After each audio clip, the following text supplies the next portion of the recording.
Overwatch 2 was a mistake. What's up, everybody? This is the Act Man here, and today, Blizzard has finally given in. At last, they have admitted that Overwatch 2 was just one big silly mistake. Or at least that is the implication we can draw, because they recently announced— I'm sorry, but I'm not gonna trust a single implication or deduction that this guy has. in a blog post that they were opening up the conversation on 5v5 and 6v6. Now, the fact that they are even considering returning to the old format from Overwatch 1 is a clear indication to me— Wait, is the current format, what, 4v4 or something? that this was not the right creative direction for Overwatch 2. It hasn't fulfilled its intended purpose for the developers or the fans. In other words, it's kind of like WoW Classic, right? You don't want to do that either. You think you do, but you don't. Yep, you guys are right. We fucked up our game again. Hey, wait, does this mean that WoW Classic is a bad idea, or does this mean that WoW Classic is a good idea? I'm so confused at what I'm supposed to think the way he structured this. I'm literally lost. And so we're just gonna go back to the thing that you liked and resell you that. Isn't it funny to think about this? Like, they spent all this time and effort adjusting the balance mechanics, abilities, team compositions, and every facet of Overwatch to— Yeah, but what does it matter? Because Blizzard, since the beginning of time, has literally never balanced a single game properly. Some people are going to say Warcraft 3 is balanced. No, Warcraft 3 is actually not that balanced. There's just a unit that kind of deals and kind of is good against most situations in the game that can work out. That's not necessarily balance. That's just accessibility to a degree. StarCraft Brood War is completely not balanced. Blizzard failed at balancing, and Blizzard gave up at the balancing. This is a good story, by the way.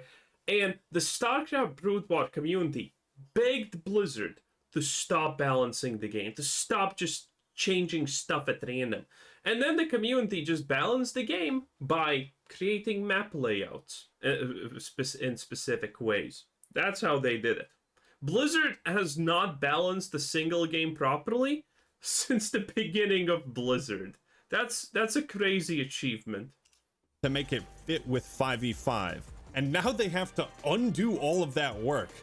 I might be the first to coin this term, but it's like they have to undevelop the game. This is undevelopment, where you screw up the game so bad, you effectively have to roll back like years worth of development. So today we're gonna dive into this blog post and discuss the rise of Overwatch and how one of the most innovative games of the last decade wound up getting a pointless sequel. How is Overwatch innovative? When it came out, literally everyone called it a TF2 clone. Because it kind of is. TF2 is the hero shooter. TF2 has the same game modes and everything. The hell did Overwatch actually innovate on, I wonder? Are you with me? No. And by the way, a small caveat. A game doesn't need to innovate on absolutely anything. In fact, it can do everything worse as long as it's still a fun and good game. You don't need innovation to make good games. Before we jump into it, fun fact. It's an... Now, first off, why the sudden decision to start shifting back to 6v6? While the hero shooter genre is seeing a bit of a resurgence with more Holy, look at that. That's the real hero shooter. rivals. You should check out my video on that. The game's fucking incredible. Highly recommend. Also put a link in the description and pinned comment. Also, come join my public Discord server, the Act Clan. It's awesome in there. But there's also Well, he got the clan part, right? Sony's Concord coming out in a few weeks. Valve is working on their own hero shooter, which got leaked, I think, what, a few months ago? So there— Oh, please. Valve also is working at on the third installation of the game that shall never be spoken of. there's mounting competition and pressure, and perhaps Blizzard was faced with a decision to preemptively adapt Overwatch for when these new hero shooters come out. It just so happens that Marvel Rivals— By the way, that is such a failure of a strategy. The fact that that something is coming out, it could potentially rival you while you are still the biggest player, because Overwatch is the biggest hero shooter in the market, on the market, I should say. And the fact that they are fearing some kind of other game coming out, and then they feel the need to copy everything that they have, that's just a sign of That's such a bad sign for Overwatch. Rivals started its closed beta period It's like almost admitting that you're completely clueless what you are doing. one day after Blizzard made this announcement, so it could very well be a coincidence, but as one trained in the Force. You know that true coincidences are rare. Now, I'm certainly one of many who jumped ship or Many! That's right, you know he liked that Acolyte. lost interest in Overwatch after 2 came out, and I've been looking for something to fill that void, and I think it's for the same reason people are willing to deal with the bullshit of Battle State games and Escape from Tarkov, It's the biggest piece of dog shit. that they're sticking with Overwatch. I'll bet thousands of gamers find themselves dealing with Overwatch 2 simply because nothing else on the market feels quite like it. Yeah, probably. And if you want something that fulfills that old Overwatch vibe, Marvel Rivals it's looking pretty good. But with these new hero shooters coming out, there might be some actual competition, you know? And it's alluring. The idea of going back in time when Overwatch was king, at its peak, Is it actually alerting? when everyone loved it. I've recently been watching some of their Will that even work? old cinematics, and my god, you're just transported to a different time. When Blizzard was still a pretty good company. How the times change. You think you honor your brother Genji with incense and offerings? Honor resides in one's actions. Wait, what the hell is happening here? How is he blocking the sword? Is the sword just not going forward? Huh? Is his katana actually like this long? What's happening here? You honor your brother Genji with incense and offerings? Honor resides in one's actions. You dare to lecture me? Wait, this is such a bad animation when I pay attention to the sword. What the hell? It's just magically then short then not short. About honor? You are not worthy to say his name! Ryuga waga teki wo kurau! And that's the thing, it's hard to look back on these cinematics because Still a good animation though. none of this ever panned out in the actual game. A PvE story mode was the most requested feature for so many years, and after like 2 years of marketing, Blizzard abandoned that. Bro, I love the idea of a PvE story mode where you get to go in depth about the characters and, you know, the everything. Okay, Overwatch's world is kind of appealing, but that's because we don't know anything about it. At one point, Roombas decided to attach, you know, knives to them and started being annoying and, you know, go at people's shins. It wasn't really deadly, but it was annoying, and that's kind of the story of Overwatch. Everything else, don't know, don't honestly care. Okay, listen, how are you going to make a PvE story mode about the characters and actually make them interesting? How? Let's look at the character roster that we have here. Look at that. We have Diva. Oh, what's her personality trait? Well, she's a quirky gamer girl. The only unique thing about her is that she doesn't have her OF linked in the Twitch account. Let's look at someone else. For example, Reinhardt. Oh, yeah. He's German. Yeah, that's pretty much where everything ends there. Yeah, he just has German accent. There we go. Lucio. Oh, he likes music. That's so unique. Yeah, there is no story to write about the Overwatch characters because they are the most bland tokens that can ever exist in the world. They have no personality. They have no persona. They have nothing. Personality and persona are the same thing, so should probably not have said that. But who cares? You get the point. There's nothing to write about these characters because they don't exist. They're hollow. Time to abandon ship. They showed us that they didn't care about this story, and so neither should we. But I want to take a quick crash course into what went wrong with Overwatch 2. Now, this part of the video could be 30 minutes, but we're going to keep it short. Around 2019, we started seeing fewer updates to Overwatch 1 because Blizzard was focusing on a sequel. So for a couple years, fans were starved for new content. But when Overwatch 2 was announced, hype was at its peak. Kind of, but because of the expansive talent trees, all these new abilities, a focus on story, and most importantly, this highly anticipated PvE mode, fans were somewhat skeptical when it was revealed the game would shift to 5v5 instead of 6v6, and especially that Overwatch 2 would replace the base game. So if it wasn't an objective improvement in every way, that would piss people off, because they wouldn't be able to go back and play a previous Good luck with Blizzard in making improvements to anything. version if they didn't like the new one. Blizzard's fuck-ups didn't end there. They then decided to release Overwatch 2's PvP sooner and delay the PvE to later. The game released with god-awful monetization. We all thought loot boxes were bad. Somehow it got worse to a level that not even EA could compete with. Yeah, that was insane. When your game has loot boxes and it moves away from loot boxes and your player base is literally begging for the return of loot boxes because it was a better system, holy. Unlocking every cosmetic without spending money would have taken 327 years to do. Well, that's not that long if you're immortal. Without paying money. That is not a joke. Additionally, when the game launched, you couldn't log into the servers unless you provided Blizzard with your phone number, Good times. your birth certificate, and the name and address of the doctor who delivered you. Then in May of 2023, Blizzard announced that the extensive PvE plans, whoops, not doing that.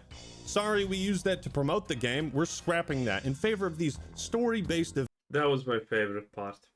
Imagine the story of Tracer. There's literally no behind to it. Literally.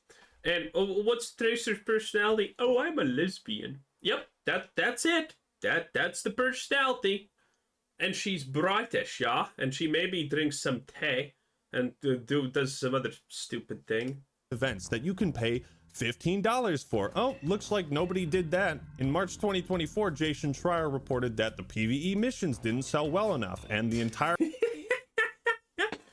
No, my favorite part is that they actually added PvP missions, and the funniest part about them, it's worse than anything you could ever imagine if you don't know what this is, the PvE missions. It's from 10 to, I don't know, $20 or something like that. That's the price tag. And these missions are, there's no point in replaying them. There's literally no point in replaying them. And they take 20 to 40 minutes to complete.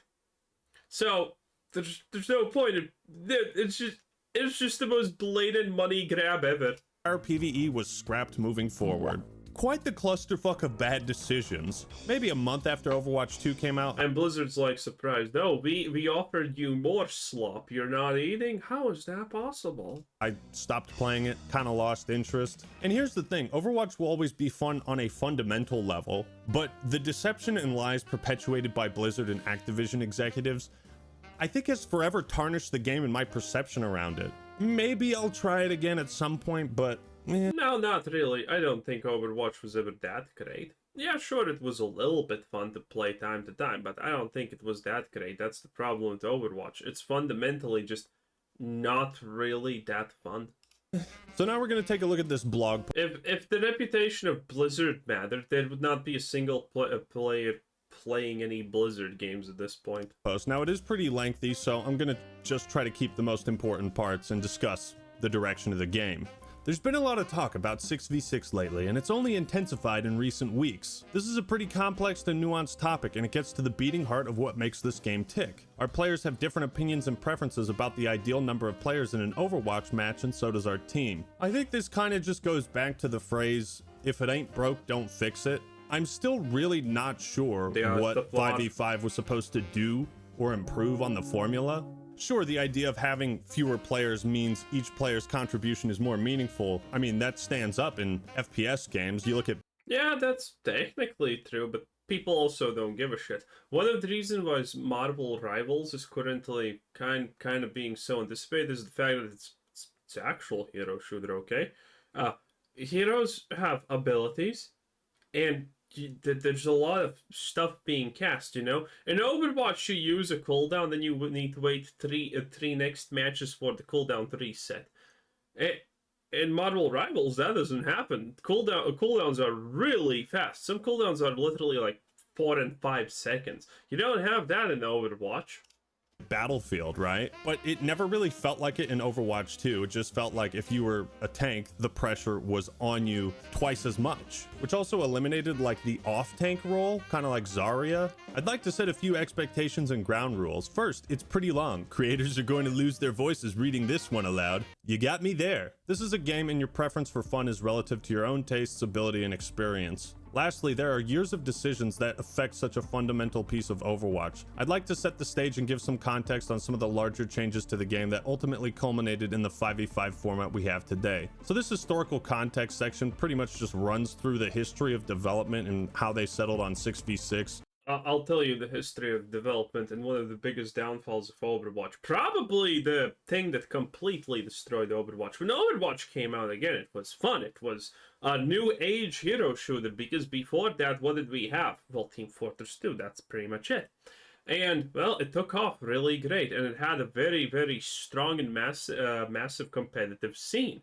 And Blizzard tried to capitalize on that. But when you have a competitive scene, you actually kind of need to have balance. And again, Blizzard has never balanced the game properly in their lives. I'm pretty sure they couldn't do that to save their own skin. So what happened with this game?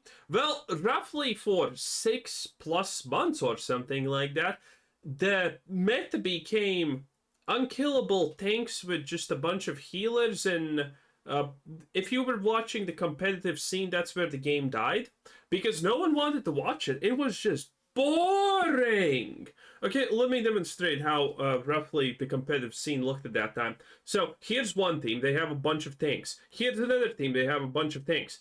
And they're pushing in. Oh, they're pushing back. By the way, no one's dying in this time because, you know, the tanks are too strong, the healing's too strong. Oh, there go. Oh no, they're backing off. They're back, and literally no one even dies. And it was such a bore to watch. And obviously, if you're playing the game, a lot of things follow the meta, and the meta is decided by the competitive players, typically in any game. Thus, the game was just boring because tanks and healing was too large, and that literally was the fate of Overwatch for months.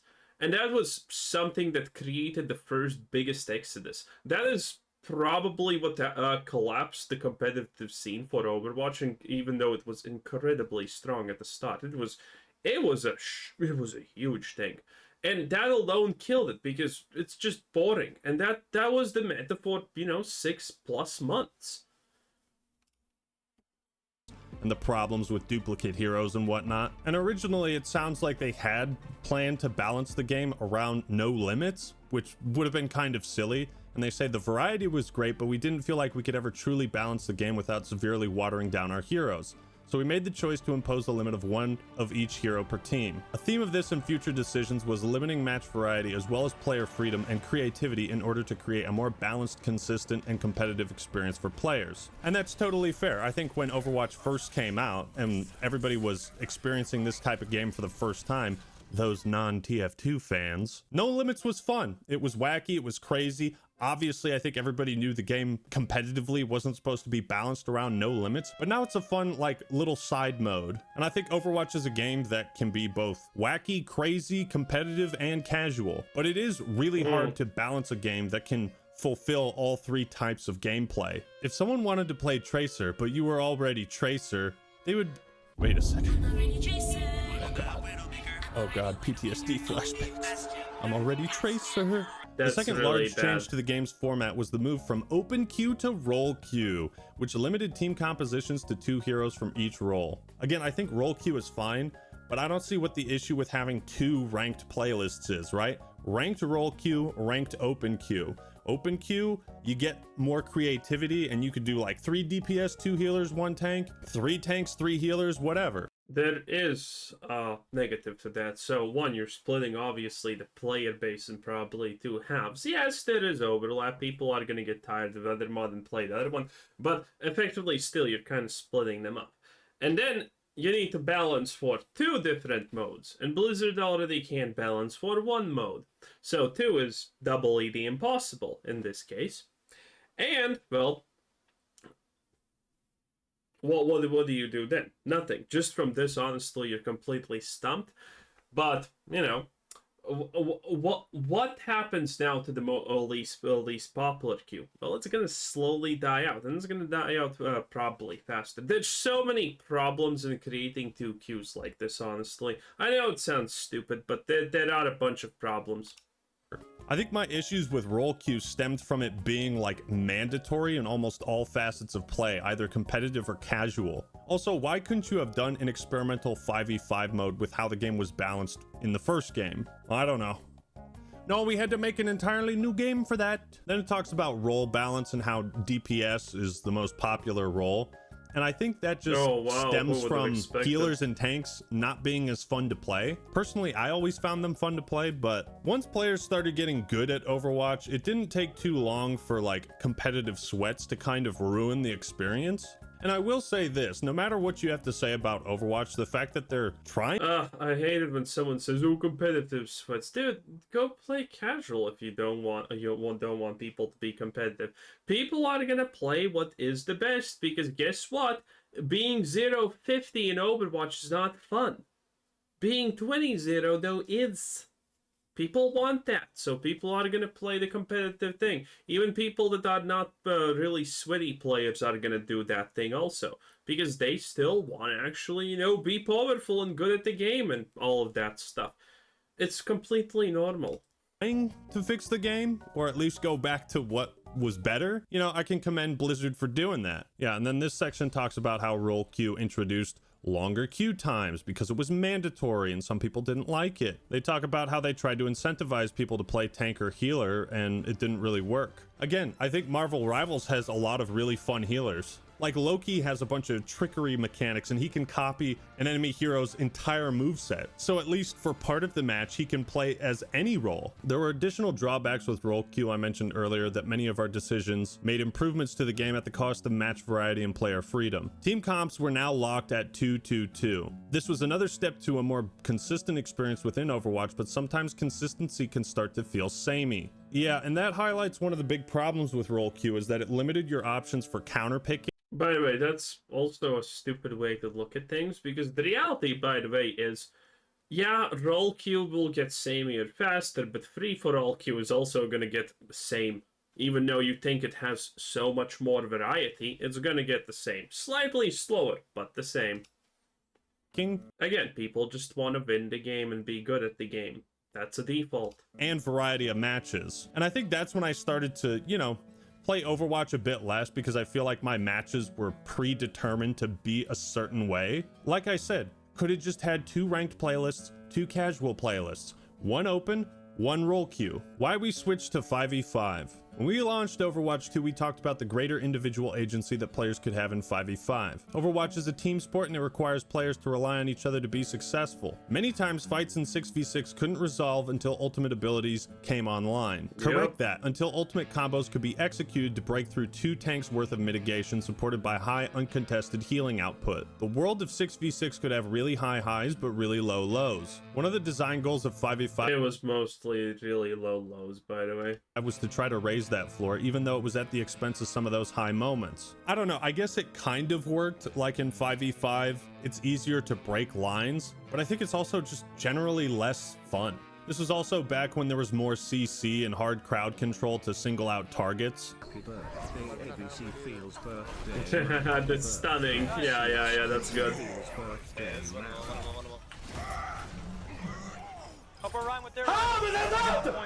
And a quick side note, I want to say that I appreciate them being so transparent about the reasons for their design choices and the pros and cons of each. Here it talks about damage heroes complained that their role was the least impactful, support heroes had to focus almost exclusively on healing, and tank synergy wasn't always fun. But that these things were kind of fixed and addressed in 5v5, so then the question is, why are we thinking about going back to it? While 6v6 can have high moments, it's also hard to follow. Tracking 9 other players is easier than 11, fewer visual effects, especially during big team fights. Moving to 5v5 made it more...